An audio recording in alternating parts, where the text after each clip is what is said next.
explain in something entirely like wage markets for an entire society. That's absurd. You just, listen, you've agreed with me in every way you possibly can. You just keep deferring to, but there's other complexities which might come in. Okay, fair enough. There might be some other complexities that come in, but men's salaries, if women exited the workforce tomorrow, would increase drastically. There's no way around that. And then they would decrease. Yes, your consumer base would fall. Your overall level of wealth would fall. Your overall, like everything.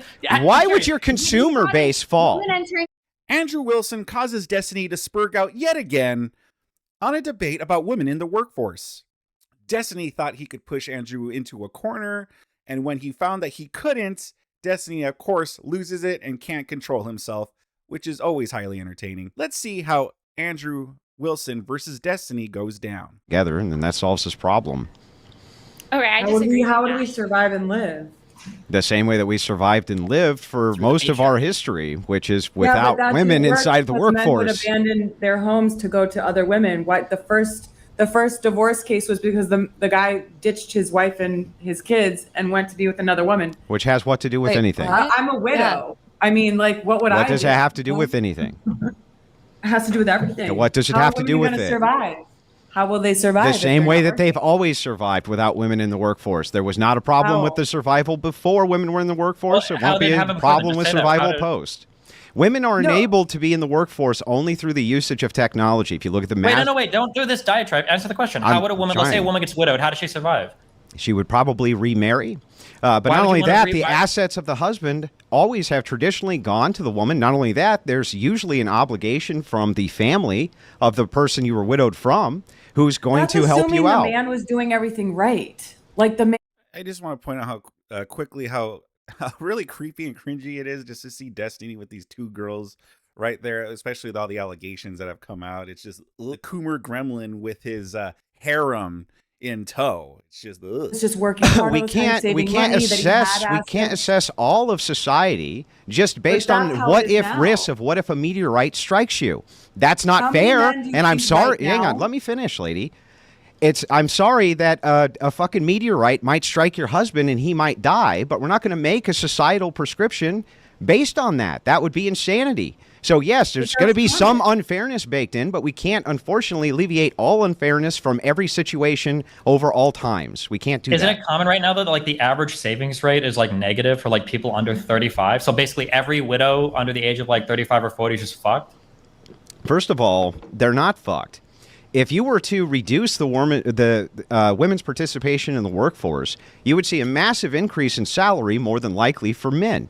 That follows, in fact. No, it doesn't follow. How does it not? No, that is true. It doesn't follow because the number one indicator of like countries becoming prosperous and successful is women entering the workforce and starting to own businesses. That's like one of the biggest indicators of it. Destiny, you're familiar with supply and demand, right?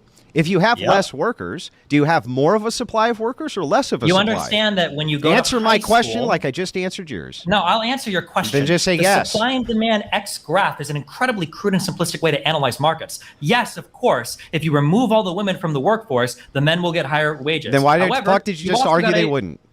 What? Why did you just argue they wouldn't? Because every single economist in the world agrees with me and not you, Andrew. Agrees with you about what? You just agreed with me. Women start to own businesses.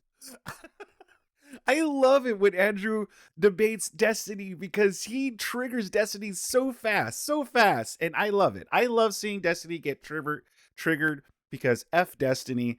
And whenever he starts to spurg out, and whenever Destiny starts to spurg out and his jaw gets all worked up and just starts swiveling from side to side at a rapid rate, it's highly entertaining. The workforce, you just agreed with me and my position that if all women were exited from the workforce tomorrow, salaries for men would skyrocket. You literally just agreed with that. $1 trillion less dollars in our economy. Salaries might increase, Andrew. Do you think murdering half the U.S. population would be good for the economy? Because now you've got that's a red. So what happens? So hang on. So phasing women out for one thing. There's a massive distinction between that and murdering half the population. But assuming that we granted your hypothetical and half the population was somehow murdered, salaries would still increase for the half that were here. Yes, Destiny. No, that's not how it works. Yes, then why did you just get done saying that that's how it works? No, I didn't get done saying. You're using a high school supply-demand graph to analyze an entire worker economy. Workers are a supply in the economy. Generally, for an economy, when you increase your supplies, you increase the standards of living, you increase the GDP, you increase wages across the board. Here's a question, Andrew. So you disagreed with me again.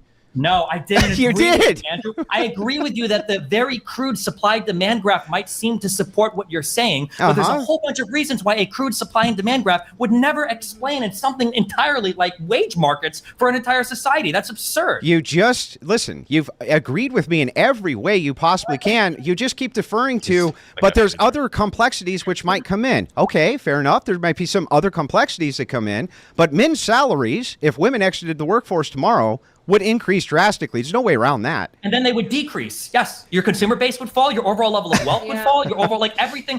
Why would your consumer base fall?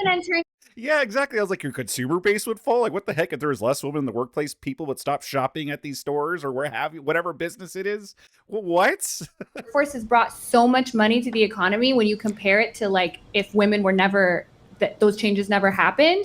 So the economy has 100% been benefited by women entering the workforce. Why? Hold on. No, wait. This isn't even up for debate. I'm sorry. Where are all of these? I'm sorry. Answer this. Where are all of these hyper-competitive countries that don't let women in the workforce because they want to be more competitive on the world stage? Can you name like one? You mean nations which are in the West? They're all egalitarian, and so they've all pushed for this. However, we can. Yeah, and I'm answering your question. You're not. We can look at the markers before women entered in the workplace, and we were very prosperous. First of all, no, we're not. Yes, we were. We were very prosperous. Where are the countries that are out? Yeah, so women didn't enter the workplace because there was a high demand. Like, oh, we needed this. They had certain periods in time, like during the war. Yes, women had to enter the workplace because the men were off fighting the war. But this whole women in the workplace thing only started because of the feminist movement. It wasn't because, well, oh my gosh, we have this shortage of workers. Like, what are we going to do? We're going to have to need the woman to enter it. It wasn't out of necessity. It was because equality. Everybody else, because they're like, we're not going to let our women enter the workforce because it's better for our country. Give me one. So okay, instance, again, like you're making. Let Andrew answer, and then we'll go to you. Listen, there's a distinction to be made here. That even if I can't, no, you're rambling. So I'm telling you the truth. Right now, currently in existence in the West, no, I couldn't point to one because of egalitarianism. But I can still use the historic marker to show that those same nations, before women entered the workforce en masse, were quite prosperous.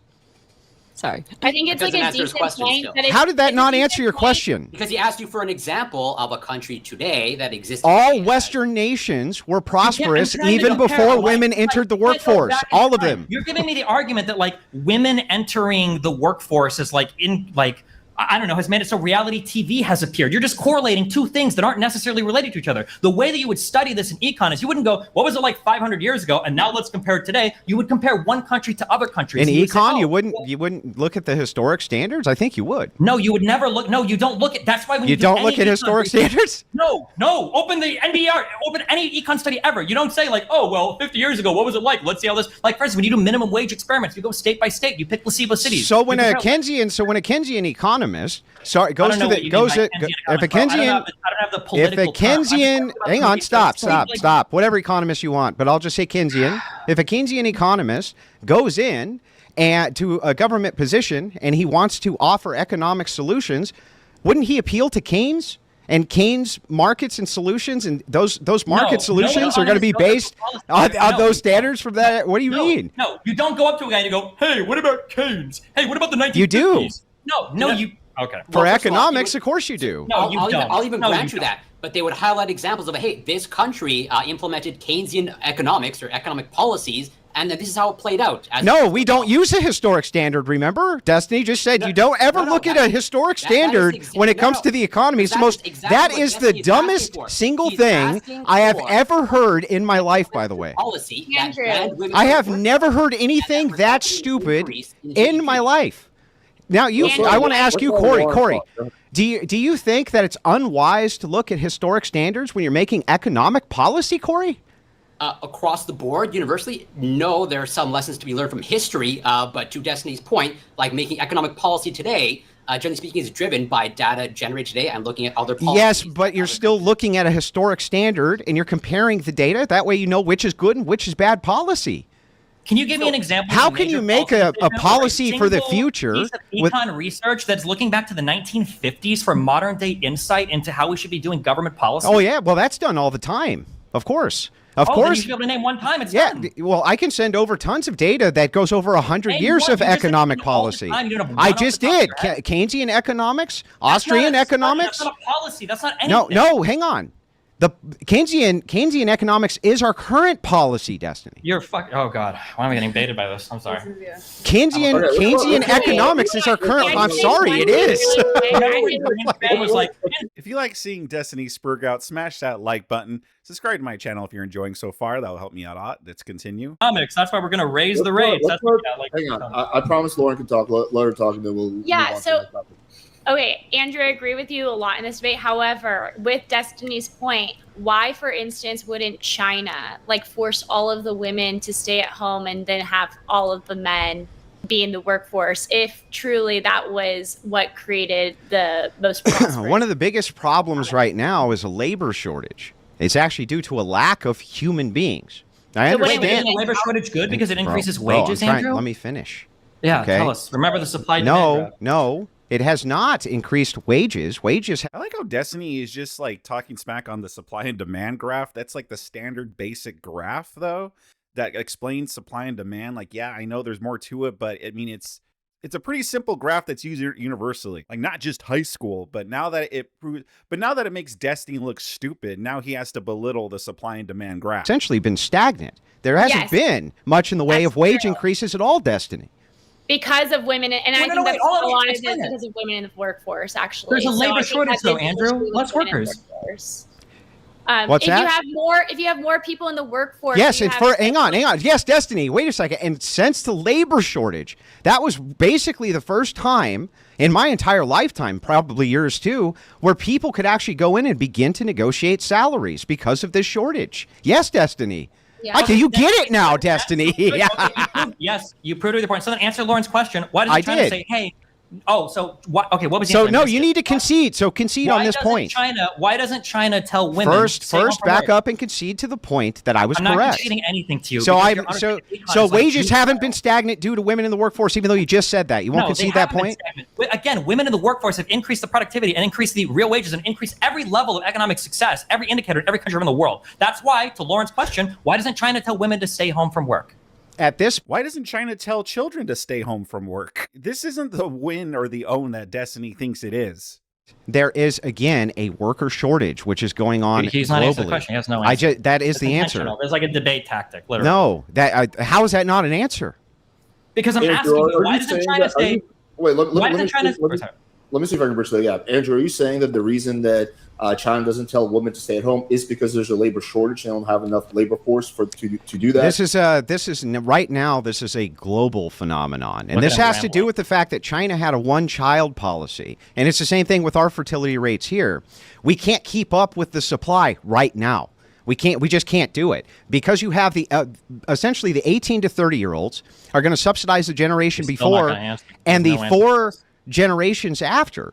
And so you need this pool, but we're now entering into this section where you have this pool, which subsidizes all these generations, is so small that you have a huge labor shortage across the board. That's the one you need the most. Why would getting rid of women from labor? Hang on. I'm going to bridge the gap. I'll rephrase the question because I do see your point. Well, what about if we take a country like India, right? They have insane amounts of people being born.